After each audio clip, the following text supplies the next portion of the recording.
तो इस वीडियो में बात करेंगे कि आप जो सी सेप 2020 की जो चॉइस फिलिंग कर रहे हैं उसमें क्या गड़बड़ आपको नहीं करनी चाहिए, क्या मिस्टेक्स आपको नहीं करनी चाहिए। तो देखिए सबसे पहली जो मिस्टेक है वो है कि आप ये मत करिए कि don't fully rely on tentative seat vacancy. जो अभी सी सेप 2020 के लिए जो टेंटेटिव सीट वैकेंसी आई थी उस पर आप बिल्कुल रिलाय मत करिए, ठीक है। फुल्ली रिलाय मत करिए, उसे वैसे आइडिया लगाइए। क्यों? क्योंकि उसका भी मैं बताऊंगा, एग्जाम्पल दूंगा कि जो सीट आपको खाली नहीं है वो भी सीट आपको मिल सकती है। उसका एग्जाम्पल देखेंगे अपन कैसे मिल सकती है वो। सेकंड चीज़ है कि जो कॉलेजेस और ब्रांचेस आपको मतलब नहीं चाहिए उनको आप चॉइस में फिल ही मत करिए, ठीक है। इन दोनों चीज़ों पे अपन बात करेंगे। सबसे पहले बात कर लेते हैं कि ये भैया क्या चीज़ हमको नहीं करनी चाहिए, ठीक है ना। तो सबसे पहला जो है कि don't fully rely on tentative seat vacancies. तो जो टेंटेटिव सीट वैकेंसीज जो आई थी, ठीक है ना, उसको उस पर आप फुल्ली रिलाय मत करिए। क्यों? ऐसा क्यों बोल रहा हूँ कि देखिए फॉर एग्जाम्पल अपन बात करें तो जैसे कोई सीट अगर खाली नहीं है, ठीक है, मतलब अगर कोई अगर सीट आपको शो हो रही है, ठीक है, वो अगर वैकेंट नहीं है लेकिन वो भी सीट आपको मिल सकती है। कैसे मिल सकती है भाई? कोई एग्जांपल दो। तो एक बड़े से एग्जांपल मैंने बनाया, देखो इसको।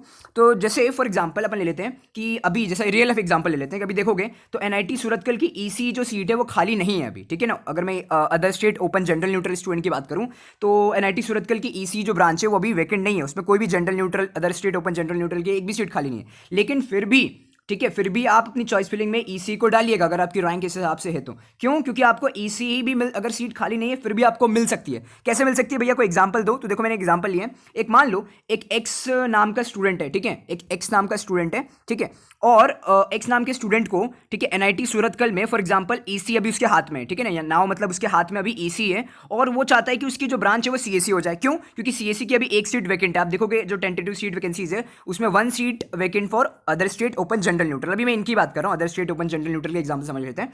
तो मान लो सीएससी की अभी किसी ने भी वो सीट नहीं ली, जो एक सीट खाली है, ठीक है, तो वो सीएससी की सीट जो है वैकेंट है। अभी जो एक्स नाम का स्टूडेंट है, ठीक है, इसने क्या किया, इसके पास अभी ईसीई है, ठीक है, मतलब इसके पास अभी ईसी है और ये सीएससी चाहता है। अभी एक्स नाम का स्टूडेंट है। अभी ए नाम का जो स्टूडेंट है उसने क्या किया कि उसको एनआईटी सूरतकल की मेटलर्जी मिली हुई है, ठीक। अब वो चाहता है कि उसको ईसी मिले, लेकिन ईसी तो फिल्ड हो चुकी है, ठीक है। ईसी तो सीट जो है वो अभी तुम देखोगे 20 सीट वैकेंसीज में ईसी तो खाली है ही नहीं। लेकिन अगर इसको ईसी चाहिए तो ये इसको ईसी भी मिल सकती है, खाली नहीं है फिर भी मिल सकती है, ठीक है। अब वो कैसे मिल सकती है वो इस एग्जाम्पल को समझते हैं, ठीक है ना।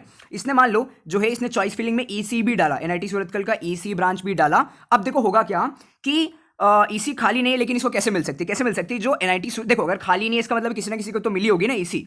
तो फॉर एग्जांपल वो एक्स को मिली है ईसी, ठीक है ना, जो जोसा के राउंड में, जोसा से 1 से 6 के राउंड में एक्स को ईसी मिली है, तभी जो है अपने जो टेंटेटिव सीट वैकेंसी उसमें शो नहीं हो रहा है ईसी की कोई भी सीट खाली, ठीक है। तो कोई भी सीट उसमें ईसी की वैकेंट नहीं शो हो रही है उसमें टेंटेटिव सीट वैकेंसीज में, लेकिन ये ए को ईसी सीट चाहिए, ठीक है। तो भैया खाली नहीं तो कैसे मिल सकती है? तो भैया जो एक्स है, ठीक है, उसके पास ईसी की सीट है ना, तो मान लो वो चाहता है, वो भी तो सीसे में जा रहा है। इस बार देखो, इस बार बहुत लोग सीसे में जा रहे हैं, जितने मेरे को फोन कॉल वगैरह आए सब लोग सीसे में पार्टिसिपेट कर रहे हैं। भले उनको बढ़िया से बढ़िया सीट मिली है ना, तो भी वो सीसे में पार्टिसिपेट कर रहे हैं, अपनी सीट को अपग्रेड करने की कोशिश कर रहे हैं। तो देखो अगर जो सीट यहाँ पर ईसी खाली नहीं थी तो वो किसके पास थी? एक्स के पास सीट थी, ठीक है। तो एक्स के पास अभी ईसी है, वो सीएससी चाहता है। तो जैसे ही इसको सीएससी मिल जाएगी तो ईसी की सीट खाली हो जाएगी, नहीं हो जाएगी? हो जाएगी। तो ईसी की खाली हो जाएगी और इसको मिल जाएगी। तो ए ने चॉइस फिलिंग में अपना ईसी डाला था, तो वही है कि अगर जैसे ही एक सीट ऊपर वाली सीट अपग्रेड हुई तो फिर ईसी खाली हो गई ना। भले अभी जो आपको टेंटेटिव सीट वैकेंसीज में ईसी खाली नहीं दिख रही थी, लेकिन जैसे ही एक्स को सीएससी मिली तो ये वाली जो सीट है ईसी वो खाली हो गई। वो खाली होने के बाद जो ए है उसने चॉइस फिलिंग में डाला था, ठीक है, उसने जो है वो उसने चॉइस फिलिंग में ईसी ब्रांच को डाला था तो उसको मिल गई। लेकिन बी ने क्या किया? बी को लगा, ठीक है, एक बी नाम का भी स्टूडेंट है, उसको लगा कि यार ईसी तो खाली है ही नहीं, उसको भी चाहिए थी ईसी। उसको मान लो अभी इलेक्ट्रिकल मिली एनआईटी सूरतकल में और उसको ईसी चाहिए, लेकिन उसने क्या किया? ईसी डाला ही नहीं अपनी चॉइस फिलिंग में, ठीक है ना। सबसे पहले मान लो सीएससी डाल दिया, सीएससी के बाद फिर मैकेनिकल वगैरह या फिर मतलब जो भी इसको ब्रांचेस चाहिए होगी वो डाल दी उसने, ठीक है। इलेक्ट्रिकल से ऊपर जो भी इसको ब्रांचेस चाहिए होगी वो डाल दी, लेकिन उसने ईसी डाला ही नहीं। क्यों नहीं डाला? उसको लगा, ठीक है, उसको ऐसा समझ में आया कि मतलब उसने ऐसा सोचा कि यार ईसी तो खाली ही नहीं है, डालने से क्या फायदा है, ठीक है, ईसी तो मुझे मिल ही नहीं पाएगी। तो वो इसका एक गलत डिसीजन था, ठीक है ना। आप देखो मेरा ये जो वीडियो बनाने का यही मोटो है कि देखो अभी कोई भी अगर सीट खाली नहीं है ना तो भी वो सीटें तुम्हें मिल सकती है। ये एग्जांपल जो मैंने समझाया कि फॉर एग्जांपल अभी सीएससी की एक सीट खाली है, तो जिसको अगर ईसी की सीट अभी खाली नहीं है सूरतकल में, तो अगर मान लो ईसी वाले को जब सीएससी मिलेगी तब अगर किसी ने डाला होगा, ठीक है, किसी को ये बंदा होगा जिसने एनआईटी सूरतकल की ईसी भी डाली होगी तो उसको वो मिल जाएगी। तुमने डाली नहीं है तो तुम्हें मिलेगी ही नहीं। तो वही मैं कह रहा हूँ कि जो सीट, अब ये सेम केस सब हर कॉलेजेस के लिए अप्लाई होता है, ठीक है ना। जो 7,430 सीट्स है ना, ठीक है, वो तो सीट तो उतनी की उतनी रहेगी, लेकिन क्या है वो फिर जो सीट्स हैं वो अपग्रेड होती रहेंगी, ठीक है। मतलब वो सीट्स एक एक ऊपर आती जाएगी। मतलब अगर किसी जिसको ईसी मिली, अगर उसको सीएससी मिली तो ईसी वाली सीट खाली हो गई, भले वो अभी 10 सीट वैकेंसीज में खाली शो नहीं हो रही थी, तो मेरा कहने का मतलब है कि जो टेंटेटिव सीट वैकेंसी उसमें एक वर्ड लिखा हुआ है टेंटेटिव।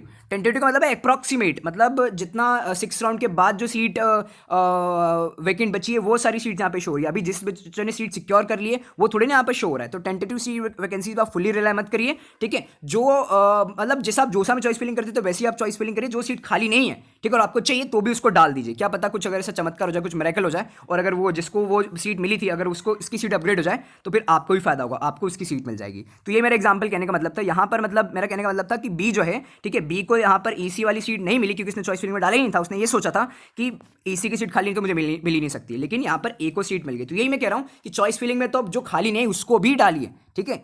और उससे पहले अब जो सेकंड वाला पॉइंट पे बढ़े उससे पहले जो अनअकैडमी है, अनअकैडमी जो भी MHT CAT के लिए जो इंटरेस्टेड है तो उनके लिए अनअकैडमी ने जो है वो इवनिंग बैच स्टार्ट करिए। तो आप ये देखिए मतलब 12 मंथ्स के लिए 14,850 पे और 6 मंथ्स के लिए 12,150 रुपीज़ पे उन्होंने मतलब प्लान निकाला है। तो अगर आप ये MHCET 2020 यूज़ करेंगे तो आपको जो है 20% डिस्काउंट मिल जाएगा, ठीक है। और जो भी MHCET के लिए जो भी एस्पिरेंट्स हैं वो इस चीज़ का जो है वो एडवांटेज उठा सकते हैं, और जो इसकी लिंक वगैरह पूरा डिस्क्रिप्शन और पिन कमेंट में आपको मिल जाएगी। अब आ जाते हैं सेकंड नंबर पे। सेकंड नंबर था कि और क्या गलती कर सकते हैं, ठीक है।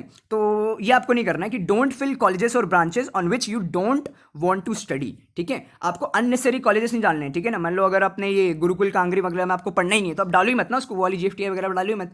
तो वही मैं कह रहा हूँ कि आपको वही कॉलेजेस डालने हैं जो आप जिसमें अगर आपको सीट मिल जाए तो आप ले लीजिए। जैसे जोसा में क्या होता था, जोसा में कुछ भी डाल देते थे, ठीक है। और जोसा में मान लो अगर सीट नहीं लेनी होती थी तो हमारा कुछ भी पैसा तो जाता नहीं था, लेकिन यहाँ हमने पहले ही अगर अपन SC ST की बात करें 17,000 रुपये पहले पार्टिसिपेशन फी पे कर दिया। और अगर अपन जनरल स्टूडेंट की बात करें, ठीक है, जनरल OBC और जनरल EW स्टूडेंट की बात करें तो उसमें अपन ने 37,000 पे कर दिया। तो देखो यहाँ पर पहले ही पैसा पे करा लिया गया। तो अगर मान लो अपन जो कॉलेजेस नहीं चाहिए अगर वो अपन डाल रहे हैं उनमें, मतलब अगर कोई कॉलेज मिल गया, जैसे फॉर एग्जांपल अगर गुरुकुल कांगरी नहीं चाहिए और आपने उसको भी डाल दिया कि चलो बैकअप ऑप्शन के लिए लास्ट में डाल देते हैं, और मान लो अगर वो मिल गया तो फिर आपको उसमें एडमिशन लेना ही पड़ेगा, ठीक है। और अगर मान लो उसको सरेंडर करते हो तो सरेंडर करने में नुकसान क्या है कि अगर सीट स्पेशल राउंड 1 में मिल गई है तो इस बार 6,000 रुपये का, पिछली बार 5,000 का नुकसान होता था, इस बार 6,000 रुपये का अगर नुकसान हो जाएगा अपना, ठीक है ना। मतलब इतना अपना पैसा पे किया उसका 6,000 रुपीज कट होके रिफंड हो जाएगा। कब होगा? जब तुम ये करोगे if you got seat in special round 1 and you surrender and not participating in special round 2। तो अगर ऐसा करते हो कि उस सीट जो तुम्हें मिली थी, ठीक है, मतलब तुमने अननेसेसरी कॉलेज डाल दी और वो सीट तुम्हें मिल गई,